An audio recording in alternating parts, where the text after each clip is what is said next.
ভাই বোনেরা একটু কান খুলো, আমি গল্প বলবো না, সত্য বলবো। প্রতিদিন সকালে ঘুম ভাঙে কিন্তু স্বপ্নগুলো জাগে না, এটাই আমাদের সমস্যা। আমরা কাজ করি সারাদিন কিন্তু নিজের দাম বুঝতে শিখি না। লোকজন হাততালি দিয়ে সফলতায় কষ্টে পাশে দাঁড়ায় না।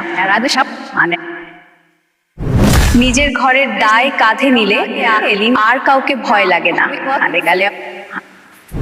এই কথাটা যদি আজ বুঝে যান, জীবন আর আগের মতো থাকবে না। আজ যারা আপনাকে হালকা ভাবে, কাল তারাই নাম জিজ্ঞেস করবে। সময় লাগে মানুষ হতে, কিন্তু সাহস লাগে শুরু করতে। আমি চাই না আপনি তালি দিন, আমি চাই আপনি বদলান। এমন রিয়াল কথা প্রতিদিন শুনতে চাইলে এখনই সাবস্ক্রাইব করুন।